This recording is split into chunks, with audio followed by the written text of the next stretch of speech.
नमस्ते। बहुत बहुत स्वागत है बंदा फ्रेंडशिप फैक्ट चैनल में।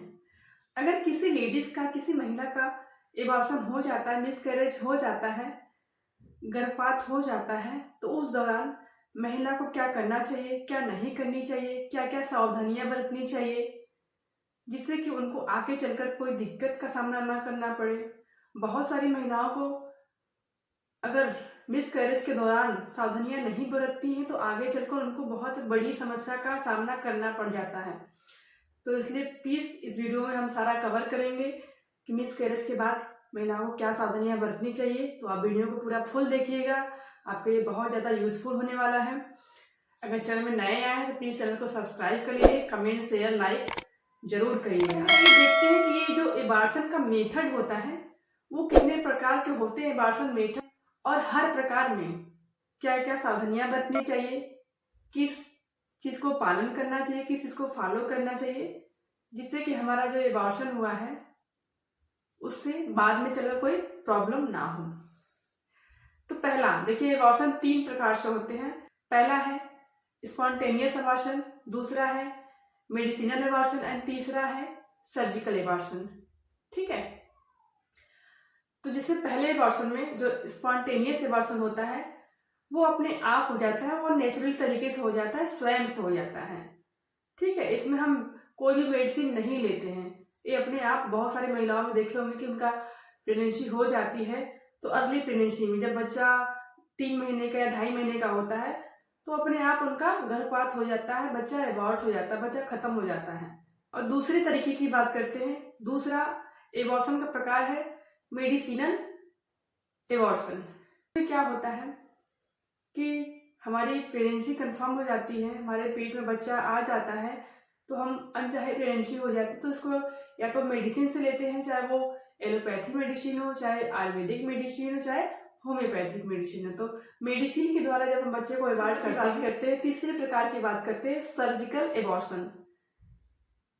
इसका यूज तभी किया जाता है जब हमारा बच्चा ज्यादा दिन का हो जाता है, 3 महीने के ऊपर का हो जाता है, और या तो जो स्पॉन्टेनियस स्वयं से बच्चा एबॉर्ट हो जाता है, और फिर मेडिसिन के द्वारा जब हम बच्चा एबॉर्ट करते हैं तो उसमें क्या होता है, ये डॉक्टर के अंडर में किया जाता है, डॉक्टर के देखरेख में किया जाता है।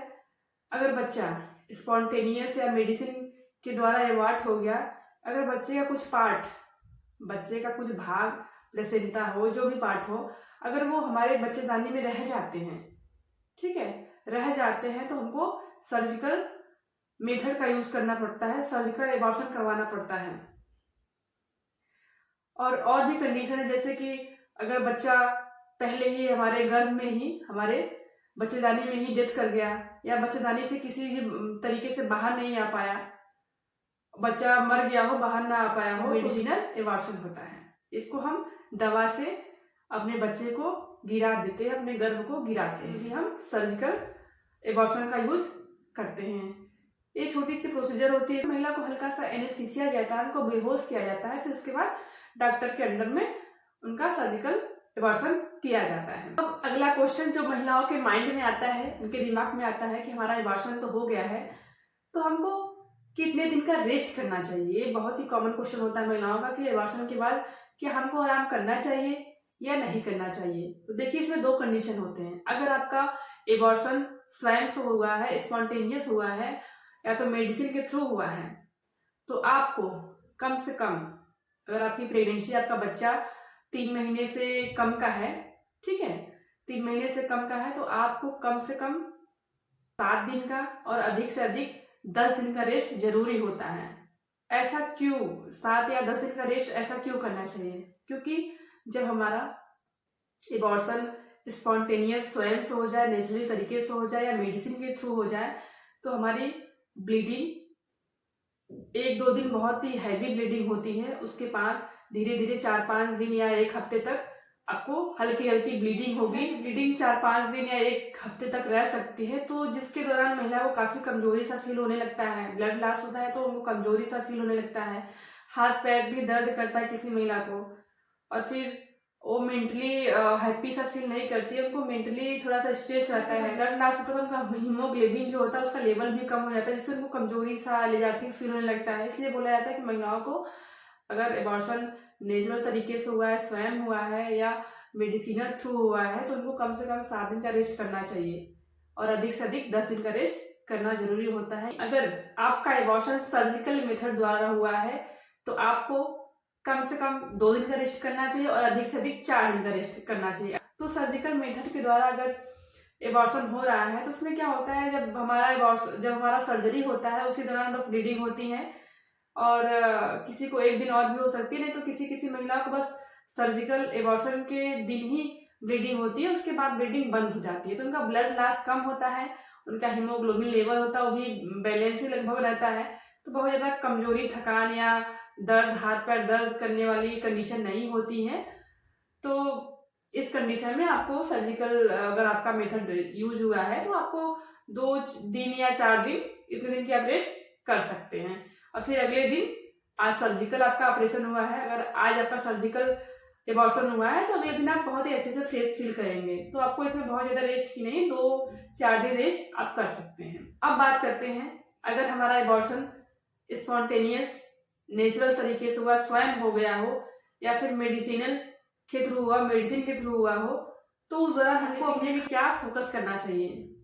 तो उस दौरान हमें अपने खाने पीने को लेके क्या फोकस करना चाहिए, क्या ज़्यादा अमाउंट में लेना चाहिए। तो देखिए, अगर आपका नेचुरल तरीके से हुआ है एबॉर्शन या मेडिसिन के द्वारा एबॉर्शन हुआ है तो आपका ब्लीडिंग 1-2 दिन बहुत हैवी होगी, बहुत ज़्यादा होगी, ब्लीडिंग की फ्लो बहुत ज़्यादा रहेगी। उसके बाद 4-5 दिन या 7 दिन आपको हल्की हल्की ब्लीडिंग होती है, ठीक है।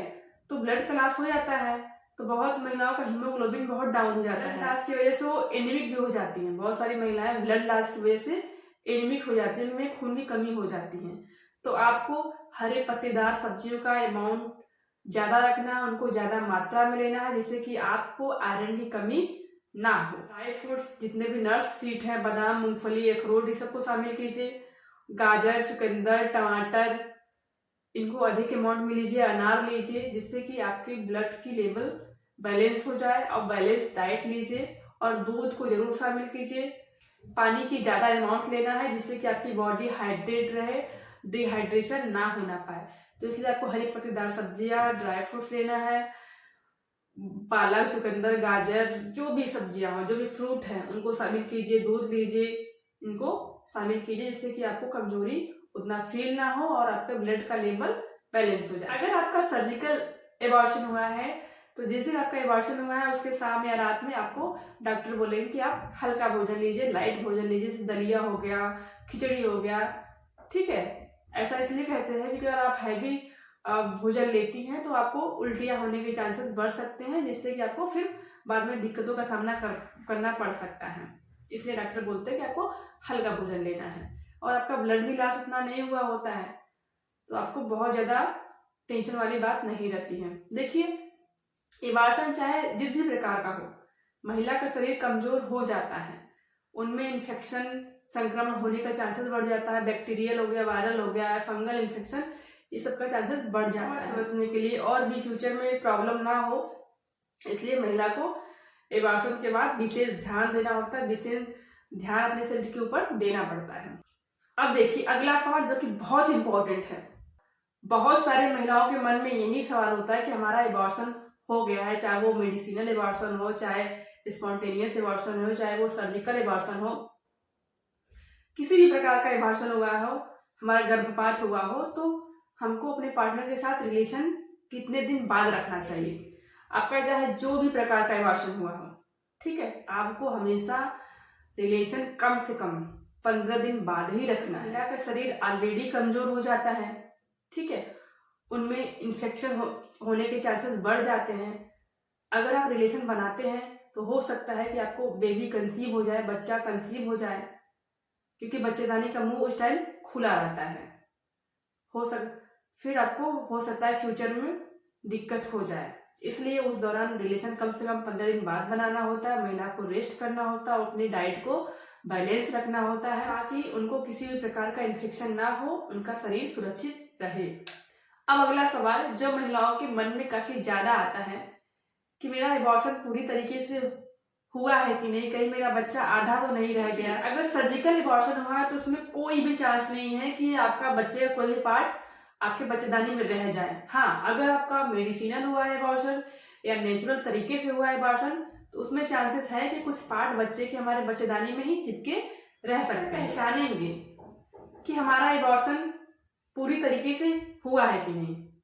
अगर मान लीजिए आपका एबॉर्शन हो गया, आपकी ब्लीडिंग स्टार्ट हो गई, ब्लीडिंग स्टार्ट होने के 4 या 5 दिन या 1 हफ्ते हो गए, उसी महीने में फिर 4-5 दिन बाद फिर आपको स्पॉटिंग या ब्लीडिंग होने लगे, आपके कमर में भी दर्द हो रहा हो तो आपको समझ जाना चाहिए कि मेरा एबॉर्शन पूरी तरीके से नहीं हुआ है, बच्चे का कुछ पार्ट हमारे बच्चेदानी हमारे गर्भाशय में रह गया। ब्लीडिंग हो, उसमें बहुत ही बदबू आ रही हो, स्मेल आ रही हो, आपके पेट के निचले हिस्से में पेड़ों में दर्द हो रहा हो, लक्षण हो सकते हैं जिससे आप पहचान सकते हैं कि आपका एबॉर्शन पूरी तरीके से हुआ है कि नहीं। दूसरी बात, अगर आपका एबॉर्शन अच्छे से हो गया है तो आप में क्या लक्षण होंगे। आपका एबॉर्शन चाहे मेडिसिनल हुआ हो, एबॉर्शन हुआ हो, चाहे सर्जिकल हुआ हो, चाहे स्पॉन्टेनियस हुआ हो, अगर आपका एबॉर्शन हो गया, आपकी ब्लीडिंग 4 दिन 5 दिन या 1 हफ्ते रही, फिर ब्लीडिंग हमारी जो पीरियड है वो खत्म हो गई, बंद हो गई, फिर अगले महीने की पीरियड आती है, 15 दिन रहे, 1.25 महीने पर आए, अगर आपकी पीरियड फिर महीने महीने कंटिन्यू होने लगे तो आप समझ जाइए कि हमारी एबॉर्शन सक्सेसफुली हो गई है, अब बच्चा हमारे बच्चेदानी में नहीं रह गया है, एबॉर्शन हमारा अच्छे से हो गया है। तो ये लक्षण थे जिनको आप जानिए, समझिए, अपने को फॉलो कीजिए जिससे कि आपका शरीर भी सुरक्षित रहे, आपको किसी भी प्रकार का संक्रमण इन्फेक्शन भी ना हो, आपको प्रेगनेंसी कंसीव करने में कोई दिक्कत का सामना भी ना करना पड़े। तो आशा करती हूँ कि आपको वीडियो बहुत ही हेल्पफुल लगा हो। तो प्लीज लाइक सब्सक्राइब कमेंट जरूर कीजिएगा। देखने के लिए बहुत बहुत धन्यवाद।